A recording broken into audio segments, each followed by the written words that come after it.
Bonjour, salut à tous, ici le Playmaker, on se retrouve pour la 5ème FAQ de la chaîne. Il y a quelques jours de ça, je vous avais demandé de me poser vos questions dans les commentaires d'une vidéo qui n'existe plus maintenant, et maintenant je vais répondre à certaines d'entre elles, enfin la plupart. Parce que, au temps normal, pour les anciennes, j'avais dit que je répondrais à toutes les questions, mais là, disons que pour éviter que les vidéos soient trop longues, j'ai essayé de répondre au plus possible pour celle-ci, et pareil, il y a des questions qui m'ont déjà été posées dans d'autres vidéos, du coup j'ai préféré ne pas y répondre. Par exemple, quand on m'a demandé ma topi préférée, Basatoro Guillaume et Galaxy Zeus, pourquoi j'ai ce nom de chaîne, Oma Playmaker. Oma vient de Oma Zio de la série Kamen Rider Zio. Playmaker, effectivement, c'est le nom de Yusaku, perso principal de Gear Brains. Plein de questions qu'on m'a déjà posées, du coup j'ai préféré pas répondre. Voilà. Et aussi, normalement, ce que je fais, c'est que les questions qu'on me pose, je les prends, je les classe pour qu'il y ait un certain ordre logique. Là, j'ai pas classé du tout. Là, je suis chill, à la cool, tranquille. Du coup, je vais répondre à une petite dizaine de questions. Il y a pas mal. Et voilà, bon, on va y aller. C'est un peu dans le désordre. Hein. Donc, malgré le fait que tu aimes bien faire des combos pour un domaine en particulier ou soit assez polyvalent, tu préfères utiliser quel type? Le type attaque. Attaque statique précisément. Parce que le type attaque, pour moi, c'est quand... Vous l'avez vu, vous avez peut-être vu dans ma vidéo Revival of Beyblade, mais j'aime bien quand les combats ça bouge, que ça pète, que ça s'éjecte, que ça tape contre les murs. Surtout, c'est pour moi le meilleur moyen de contrer une toupie qui reste statique à vouloir faire du Smith Steel. Elle peut Smith Steel, mais si elle se prend un coup dans la gueule et qu'elle se prend un mur ou une sortie d'arène, ça sert à rien. Alors c'est vrai qu'avant je jouais beaucoup l'attaque mobile, donc des combos en attaque qui bougent beaucoup dans tous les sens. Maintenant pour... Oula, les micros, pardon. Maintenant pour rester un peu sur la sécurité, je préfère utiliser des combos qui sont en attaque, mais qui bougent un petit peu moins, pour rester un peu dans l'arène, peut-être pas mal, plutôt que de faire tout seul. Qu'est-ce qui t'a motivé à venir sur YouTube? L'apparition de Spring Requiem dans la saison 2 de Beyblade Burst. Je voulais en parler parce que je trouvais ça, une toupie qui possède autant de modes, je trouvais ça assez incroyable. Et je voulais parler de Beyblade comme pas mal de monde sur YouTube, mais j'ai remarqué que peu de monde, à l'époque quand j'ai commencé et encore aujourd'hui, parle de l'animé de manière régulière sur YouTube. Mais de manière régulière et sérieuse, parce que de manière régulière il y en avait en France, mais qui ont arrêté petit à petit. J'imagine qu'ils ont dû avoir des problèmes avec les cours ou suivre le rythme. Côté anglophone, il y en a, je pense à Zanki, mais disons que c'est pas sérieux ce qu'il dit, c'est juste il décrit ce qui se passe vite fait, et il dit s'il a aimé le combat ou pas, ou si c'est du bullshit ou pas. Voilà. Et ouais, du coup, c'est vraiment parler de l'animé de manière régulière. Alors de base, le format de Review de Playmaker était hebdomadaire, donc chaque semaine. Maintenant, vu qu'on est à un format 10 minutes, je préfère faire une vidéo toutes les 2 semaines pour que les vidéos review fassent au moins 5 minutes. Mais c'est vraiment parler d'animé et le fait que personne n'en parle par rapport à Beyblade, alors que ça tient une place assez importante, mine de rien, qui m'a poussé à venir sur YouTube. Après, bon, généralement, quand je suis autour de moi, que je fais des vidéos sur YouTube, on me dit «Ah, bah ouais, t'as combien d'abonnés? Ah, t'as plus de 1000 abonnés? Tu t'es monétisé?» Alors, je suis monétisable, mais j'ai pas envie de faire monétiser. De 1, parce qu'avec les vues que je fais, je peux clairement pas gagner assez pour faire quoi que ce soit. Et de 2, bah, faire monétiser des vidéos, c'est juste casse-couille en termes de pub et tout ça. Puis j'ai déjà un boulot à côté, donc c'est plus simple d'aller bosser tous les jours, presque tous les jours, et gagner de l'argent à la fin du mois, plutôt que d'essayer de gagner de l'argent désespérément sur YouTube. Enfin, c'est mon point de vue en tant que petit youtubeur avec le peu de vues que je fais. Enfin, peu de vues. C'est vrai que pour certains qui démarrent, 300 vues, ça pourrait paraître beaucoup, mais quand t'as 1000 abonnés et 300 vues, en termes de revenus, tu gagnes pas grand-chose. Vraiment pas. Quel est ton combat préféré dans chaque génération de la Quel est ton combat Beyblade préféré dans chaque génération de la franchise? Donc Bakuten, MFB et Burst. Bakuten, j'ai pas regardé, donc je peux pas dire. Metal Fight, c'est pas un combat particulier, mais c'est un épisode. C'est la fin Metal Master. La transition entre l'arc des finalités des championnats du monde, entre la Gang Gang Galaxy et les Starbreakers, c'est ça? L'équipe américaine. Et la transition sur la fin de la saison, donc l'arc de la Cité d'Hadès. En gros, pour ceux qui se souviennent, c'est l'épisode où on a le couronnement de la Gang Gang Galaxy, et la Starbreaker et d'autres Bladers de la Cité d'Hadès débarquent pour foutre la merde, et elles s'ensuit un combat qui n'a aucun sens, où ils se battent dans le périph', sur l'autoroute, à renverser des bus. Ça n'a aucun sens, hein. Mais je sais que c'est un combat que j'avais kiffé à l'époque, et j'ai re-regardé il y a pas longtemps, le côté what the fuck de cet épisode. Limite, c'est Avengers ce truc.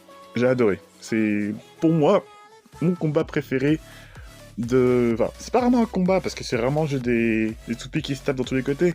Donc vraiment, si tu devrais dire un combat... Ah, c'est pas évident à choisir, hein. C'est pas évident à choisir. Je sais pas. Si, mon combat préféré, c'est... Bah oui, je suis con. Metal Fury. Le combat entre Rago et Ryuga. Le combat où Ryuga se fait péter la gueule et il transmet son éclat d'étoile à Kenta. Voilà, ça c'est... Comment j'ai pu oublier ça? C'est clairement évident. Déjà, sache que j'adore les formats de tes vidéos et que je te souhaite une bonne continuation dans cet univers qui est YouTube. Merci beaucoup. Ensuite, passe les questions. Un petit top 10 de tes personnages préférés de Metal ou Burst. Pourquoi ces personnages? Que penses-tu de la saison 6 pour l'instant? Alors, un top 10 de Burst et Metal. Peut-être que j'en ferai pour une autre vidéo. Parce que là, de tête, je saurais pas te dire. Je n'ai aucune idée. J'ai vraiment gardé en tête un personnage préféré par saison. Et encore, c'est assez divers et varié. Je sais pas, peut-être pour une autre fois, j'en parlerai. Que penses-tu de la saison 6 pour l'instant? Alors ça rejoint une autre question que j'avais vue quelque part. Où est-ce qu'elle est? La question... Ah oui, est-ce que tu penses que Beyblade Burst DB est un succès, sera un succès ou ça va finir par flopper? Voilà. La saison 6, pour moi... Alors, elle casse pas des briques, hein, c'est... Comme j'ai déjà dit dans plein de vidéos, on demande pas à Beyblade Burst de renouveler... Je vais y arriver, c'est le matin. On ne demande pas à Beyblade Burst de révolutionner le style shonen, clairement pas. Mais je trouve que la saison 6 ose beaucoup de choses dans la série. Le fait que t'as un personnage qui est une autre Valkyrie, autre que Valt. Le fait que... Enfin, d'ailleurs, en plus, ça se trouve, il y a de grandes chances que la Valkyrie de Rashad va évoluer en autre chose. Le fait qu'on ait une fille qui a un rôle important dans la série, qui va tenir tête à Louis. Le fait que... Qu'est-ce qu'on a d'autre? Le fait qu'on a un personnage qui s'inspire d'autres anciens personnages et qui s'est parvenu à les battre avant la moitié de la saison. Moi, pour le coup, DB, ça reste une bonne surprise. J'aime bien. Après, le problème, c'est qu'il y a des gens qui aiment beaucoup moins. Et là, je pense, c'est ce que j'appelle les saisons 2 sexuelles. Les gens qui ne jurent que par la saison 2 et que par Valt, et qui supportent absolument pas tout ce qui se passe après. Étonnamment, Aiga, qui est un nouveau personnage, j'ai bien apprécié, mais les autres derrière, Drum, les frères Hyuga, les frères Asahi, Isashi en français, qu'on ne les aime pas ces deux-là, je peux comprendre. Mais Belle, voilà, les gens n'aiment pas le fait que les nouveaux personnages, et particulièrement Belle, vu qu'on parle de DB, battent les anciens personnages trop facilement en les, entre guillemets, copiant. Alors le fait que Belle crée des accessoires qui se combinent à son système qu'il a lui-même créé, hein, je précise, parce que c'est pas un débutant, ils disent ouais, il copie, il a pas de personnalité, il s'entraîne pas, il gagne par plot armor. Les gars, mais Belle n'est pas un débutant, on le sait. Et ce qu'il fait, bah, utiliser ses gimmicks de manière très intelligente. Et c'est pas comme s'il gagnait à chaque fois. Oui, il gagne souvent, mais on a déjà vu que ces Evolution Gear ont des faiblesses aussi. Et on verra. J'adore ce que ça a donné quand il aura complété Belial en Perfect Gear, donc avec le Egg Gear qui arrive là. Mais voilà, moi j'aime bien le fait que la série évolue, et c'est ce qu'il fallait à Burst, parce que si on avait gardé Val tout le long, ça aurait été extrêmement chiant, et ça aurait pas évolué. Des gens n'aiment pas, mais dans les faits, la série marche bien. Comme j'ai dit dans l'une de mes reviews assez récentes, des gens disent que c'est n'importe quoi que les nouveaux perdent face à des anciens... les anciens, perdent face à des nouveaux personnages. Je pense au combat de Shu Bell, où Shu a perdu alors que c'est sa première apparition. Peut-être, ça arrivera pas, je pense que ça arrivera pas. Hein. Peut-être que Louis va perdre contre Elia à la fin de son combat. J'imagine que non. Il y a de grandes chances que Louis gagne. Ils disent ouais, c'est n'importe quoi, un nouveau personnage débarque avec une nouvelle toupie, il doit gagner pour faire vendre sa toupie. Shu a perdu, et à côté, ben, son Custom S7 est en rupture de stock, même pas un jour après sa sortie. Donc ça veut rien dire. Il y a vraiment, c'est pile et face. Il y a ce que tu vois sur internet où les gens disent ouais, c'est de la merde, c'est trop différent, c'était mieux la saison 2, et putain que j'envoie ça à des gens, et à côté, t'as les ventes qui disent ça marche bien, hein, parce que tous les produits se vendent bien. Voilà. Donc dans les faits, j'imagine que DB se vend plutôt bien. Après, est-ce que ça a marché autant que la saison 5, parce que la saison 5, ça a vraiment tout explosé? Je sais pas, on verra. Après aussi à voir quand ça arrivera en France.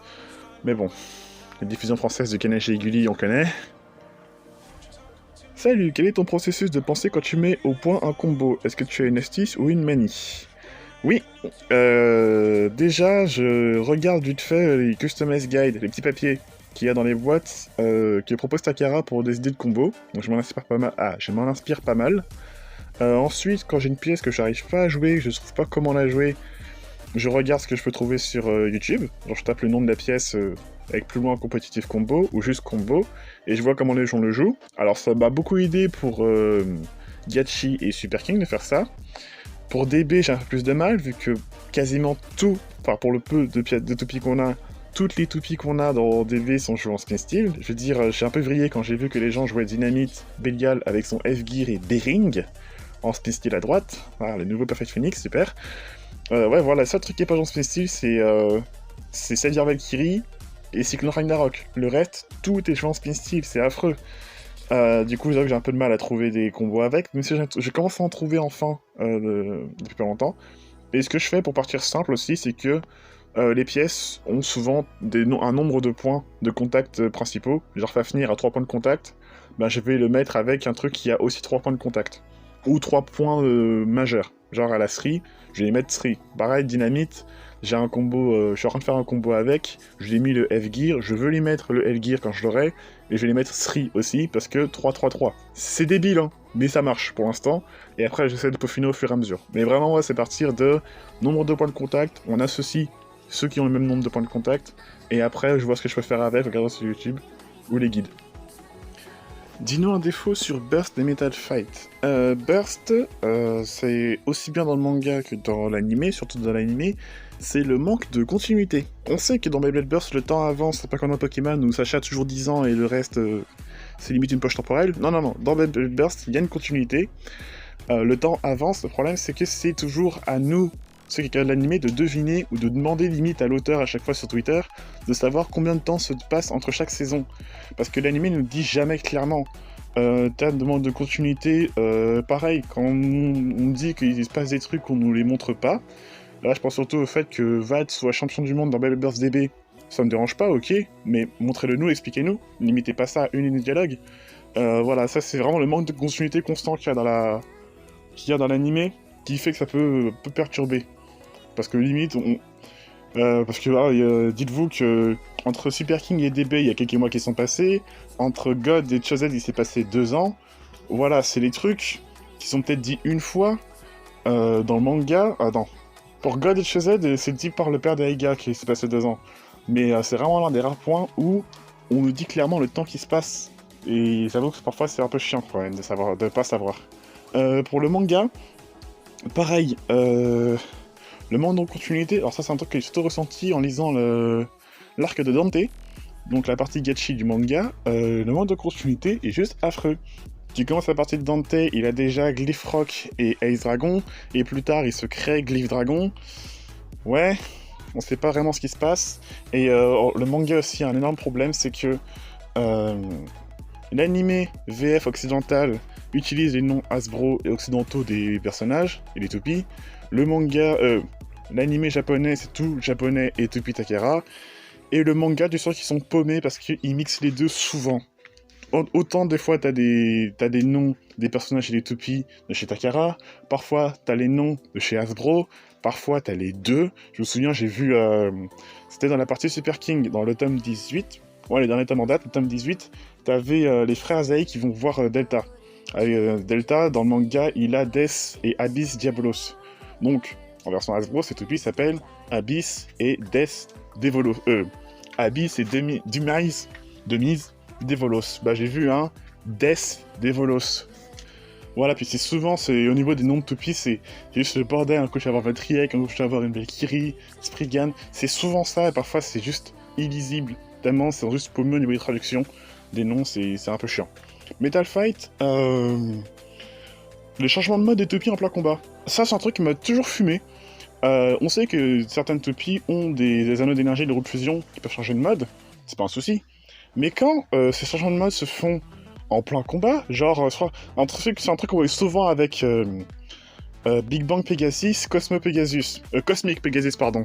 Genre, quand ils changeaient de mode, t'avais ces roues de fusion qui changeaient de position pendant le combat. Alors que dans la réalité, tu dois faire cette modification avant de tirer. Pareil, j'ai vu récemment le combat de Metal Fusion entre Ryuga et Hikaru, Aquario. Quand il fait ce coup spécial obscur, bah t'as Lightning et le Drago, sa roue, elle passe de mode absorption à mode, j'ai oublié le nom, mode barrage, mode attaque. La roue fait un 180 degrés pour changer de mode, alors que dans la réalité, tu dois dévisser la toupie, changer son mode en faisant pivoter, et activer son nouveau mode à côté. C'est plein de trucs comme ça. Bien sûr, tu m'avais fumé aussi, alors faut que je retrouve l'épisode, mais c'est Gravity Destroyer, c'était l'une des rares toupies qui tournent en double rotation de métal, peut-être la seule, et genre, elle tournait, elle s'arrêtait debout sur place, et elle repartait dans l'autre sens. Alors, je sais plus si dans l'animé, il le faisait, mais je sais dans le manga, il l'avait fait. Alors, ça a servi de stratégie pour Jinga, ça c'est dans la partie Metal Master du manga, du peu j'en souviens, où au moment où elle s'était arrêtée pour changer de sens de rotation, Galaxy Pegasus a foncé sur Destroyer pour l'attaquer, en utilisant la pointe de Striker. Pour ceux qui se souviennent, c'est stylé, hein, mais juste, les modes dans l'animé, c'est le bordel. Alors ok, oui, il y a le côté what the fuck de la série, mais quand même, respectez ça minimum.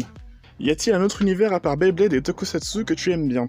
J'en ai plein, hein. J'ai Pokémon, j'ai Miraculous, et surtout, quand je suis en plein dedans, j'aurais pas leur fait de référence, le MCU. Bah ça va aller de pair avec une autre question qui m'a été posée aussi. Es-tu tenté de parler d'autres sujets sur la chaîne? Alors, oui, je suis tenté de parler d'autres sujets. Le problème, c'est que les sujets que je vais aborder sont déjà parlés par d'autres chaînes. Pokémon, j'avais déjà parlé de l'anime...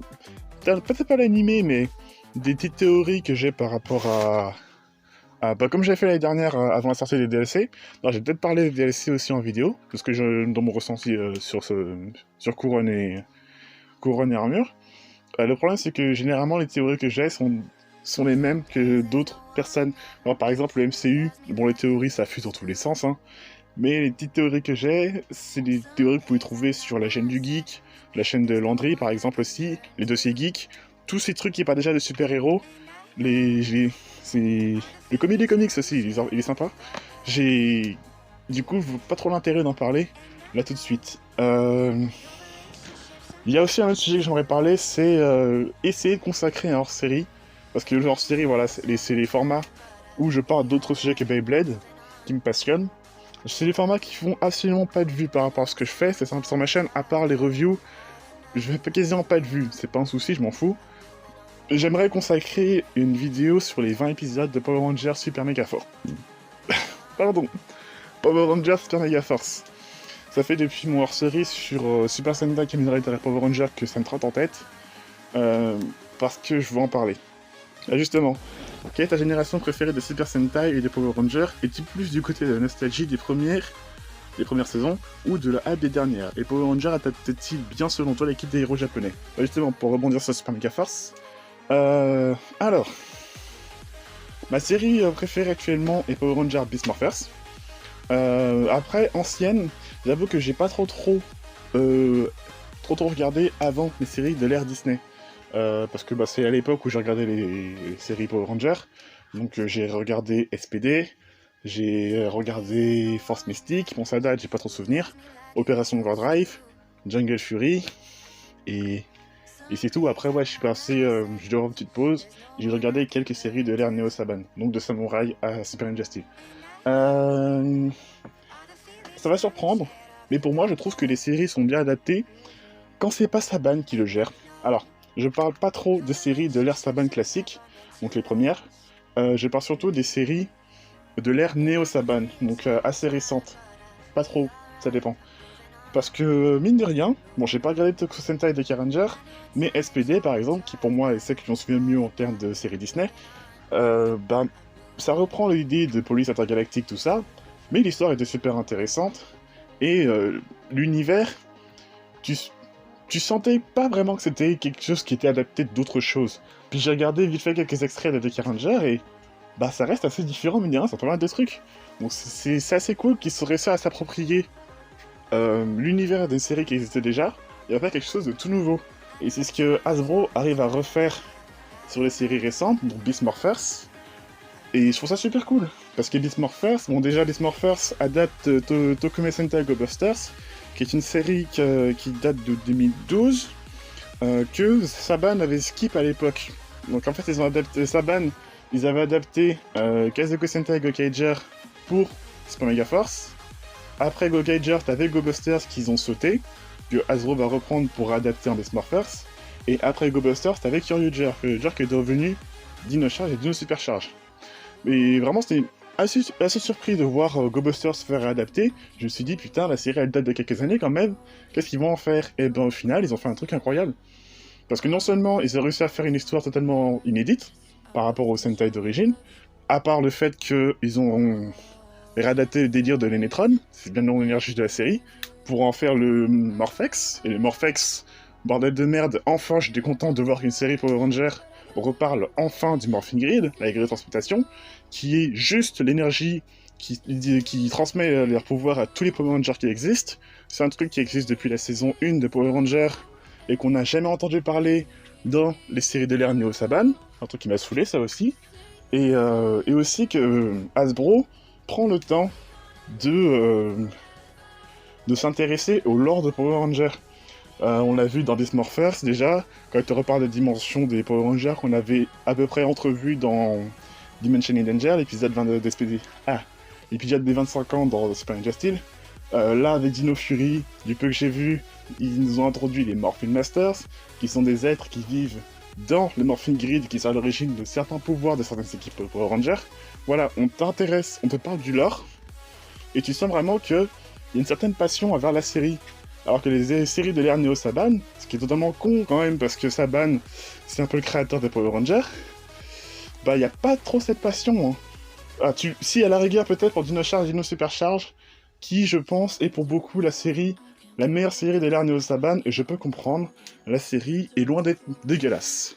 Mais à côté, Samurai Super Samurai, j'en garde un bon souvenir de quand je regardais la série au collège. C'était cool, j'ai toute la série en DVD actuellement. Je trouve ça un poil dommage que la série soit juste une copie conforme du scénario de Samurai Sentai Shinkenger. Ouais, ils ont pris le scénario du Sentai, ils ont pris les acteurs américains, pas fait chier, ils sont pas foulés, hein. Ils ont juste rajouté quelques trucs, mais voilà, c'est dommage. Megaforce, la série est juste oubliable possible, c'est aux F tiers. Super Megaforce, c'est une catastrophe. Parce que la série, alors déjà, Megaforce par Megaforce, ils ont la très bonne idée de ne pas adapter une série Super Sentai, mais deux séries différentes et les mixer ensemble. Alors ils le faisaient déjà à l'époque de Saban pour la première série, je pense aux séries Mighty Morphin, où chaque série adaptait un Sentai différent. Mais ils avaient adapté surtout au niveau des robots. En fait, chaque fois qu'ils avaient un nouveau Zord, les Zords venaient d'une équipe de Sentai différente. Là, ils ont vraiment pris deux équipes de Sentai totalement différentes, et ils ont écrasé ensemble. Genre tout l'arsenal qu'ils ont en tant que Megaforce, ça vient de Tensei Sentai Goseiger, qui est une série de Ange Protecteur, et tout l'arsenal qu'ils ont en tant que Super Mega Mode, ça vient d'une autre série, celle qui vient après, les Gokaiger Escadron des Pirates. Alors déjà, je vous raconte pas le bordel, en termes de cohérence, et surtout pour moi, ce qui m'avait saoulé à l'époque, alors à l'époque oui, parce que je regardais la série, alors j'étais à fond dedans, c'est une grosse hype en me disant putain, ils peuvent se transformer en n'importe quel Power Ranger, bataille légendaire à la fin, ça va être trop génial. La grosse déception à la fin. Mais je connaissais pas les Sentai à l'époque, mais j'étais plutôt bien calé en tant que Power Ranger. Je connaissais assez pour comprendre les quelques références qu'ils faisaient dans la série. Bah même ça, ils l'ont raté. Pareil, ça c'est un autre problème qu'il y avait dans Super Megaforce, c'est que ils faisaient beaucoup de références, mais ils te les posaient de manière totalement aléatoire, au point que ces références deviennent des incohérences. Une qui m'avait marqué à l'époque, qui m'avait fait péter les plombs, c'était putain, j'ai oublié son nom, le général Écrou, là, de RPM, vient dans le monde des Super Megaforce, et qu'on leur dit qu'il y a un problème dans Corinthe. Corinthe, c'est le monde des RPM post-apocalyptique. Et quand ils y vont, ouais, c'est beau Corinthe, c'est incroyable. Non, ça c'est pas Corinthe, ça n'a rien à voir. Et voilà, c'est ce genre d'incohérence que je veux consacrer une vidéo dessus, pour expliquer, avec mes connaissances, hein, un par un, tout ce qu'il y a pas dans cette série, de mon point de vue. Pas de mon point de vue, c'est clairement objectif, rien n'est vrai dans cette série. Alors désolé si je me souffle un peu, je fais que de marcher, et je parle, et je sais pas gérer mon souffle quand je marche. Autre problème aussi qui me saoulait, et que Hasbro a bien réglé aussi, c'est le côté anniversaire Tommy. Jason David Frank, donc qui joue le personnage de Tommy Oliver. Tommy Oliver est un personnage assez iconique de la franchise. Ok, pourquoi pas. Mais chaque fois qu'il y a un anniversaire, c'est lui qu'on nous fout comme personnage. Dans Super Mega Force, c'est lui qui est mis en avant comme étant le ambassadeur de Power Ranger, on va dire. Dans l'épisode Dimension in Danger, dans Super Ninja Steel, c'est lui qui est mis en avant. Alors qu'on te fait revenir 10 anciens Power Rangers, tous ils ont confondus. Moi, genre, j'étais content de revoir Antonio de Samurai et Trent de Dino Tanner, hein. Mais à eux deux, ils ont eu quoi? 2 lignes de dialogue? Alors qu'à côté, t'as une scène complète sur Tommy. Bah, c'est toujours lui à chaque fois, dans les anniversaires, c'est chiant. Et c'est un truc que j'ai bien aimé dans Beast Morphers parce que t'as un côté anniversaire, mais ils se souviennent qu'il existe d'autres personnages iconiques que les gens apprécient beaucoup. Genre les Dino Charge, Dr. K, voilà, et le Jason, de Mighty Morphin. Ça, c'est un truc que j'ai bien aimé aussi. Le fait que, ok, fanservice, ok, anniversaire, mais on pense à tous les fans, pas que aux fans de Tommy. Pour le peu qui reste, ils en ont marre de le voir d'ailleurs. et voilà, après en termes d'adaptation, alors pour revenir sur l'autre question que j'ai totalement zappé, Super Sentai, série préférée. Alors c'est vrai que j'ai dit dans plusieurs... C'est vrai que j'ai déjà dit en vidéo que j'appréciais beaucoup Reisha Sentai Tokyo, l'escadron des trains, pour le côté justement qu'ils ont pris un thème aussi pété que les trains, et qu'ils en ont fait une série complète qui a du sens. Mais vu que c'est ma première série que j'ai commencé activement, semaine après semaine, je dirais Reisha Sentai Kyuranger, l'escadron de l'espace. C'est une série qui a ses défauts, qui a ses points forts, mais elle a ce petit côté unique qui casse un peu les codes de la série, qu'on retrouvera d'ailleurs dans toutes les séries qui suivront. Hein. À partir de Kyuranger, selon moi, chaque série va casser un petit peu les codes de la série, puis t'as Zenkager qui a tout pété, hein, niveau code. Mais j'aime bien. Après, j'aurais bien voulu voir que certaines de ces séries soient adaptées à la place de Ryusuger en tant que Power Ranger. Ça aurait pu être intéressant. Malheureusement, ça n'arrivera jamais. Parce que, justement, Kishiru Sentai Ryusuger, devenu Dino Fury, possiblement Dino Fury saison 2, ce serait la dernière série Sentai qui serait adaptée en Power Ranger. Parce qu'après ça, il me semble que le contrat qui est entre Toei Company et Hasbro pour adapter a ou va prendre fin. Et après Dino Fury, il me semble que Hasbro va devoir se débrouiller pour faire leur propre contenu Power Ranger à eux. Donc c'est bien, c'est pas bien, à voir ce que ça va donner, mais c'est pas pour tout de suite. Hein. Ce sera sûrement dans 2 ans qu'on verra les effets de la fin de ce contrat, mais à voir. Et enfin, dernière question, parce que la vidéo devient beaucoup trop longue. Mon jeu de l'année. Alors, j'ai pas pu jouer à beaucoup de nouveaux jeux cette année. Donc, le seul nouveau jeu que j'ai joué, c'est Pokémon Unite, parce qu'on m'a fortement conseillé. Et c'est un jeu que j'apprécie bien, beaucoup. J'ai jamais essayé les jeux de style MOBA. C'est pas un style de jeu qui m'attirait beaucoup à la base. Mais, c'est cool. Après, j'avoue qu'il y a 2 trucs qui m'énervent dans ce jeu. Il y a les Pokémon que j'arrive le mieux jouer sont des Pokémon défenseurs. Donc, anciennement Flagados, au début que j'ai débloqué il y a pas longtemps, Krabarak. Pourtant que j'ai pas essayé encore, il vient d'arriver. C'est un style de jeu que peu de gens jouent, les défenseurs, malheureusement. Mais c'est assez intéressant. Le problème, c'est que défendre, c'est bien, mais tu peux pas défendre tes zones tout seul. Si tes coéquipiers font que de la merde, c'est un truc qui m'arrivait souvent, ça aussi. Alors, j'essaie de défendre ma zone, les coéquipiers qui font je sais quoi autour de la map, et que l'adversaire arrive à 3 contre 1 pour me péter la gueule. Ouais, super, ça fait plaisir. C'est ça qui m'énerve. Et autre chose qui m'énerve aussi, c'est en combat classé. Quand mon équipe et moi, du coup, on mène de beaucoup l'adversaire, genre quand on pète 1 ou 2 de leurs zones, et qu'ils abandonnent avant d'arriver aux fameuses 2 minutes de fin.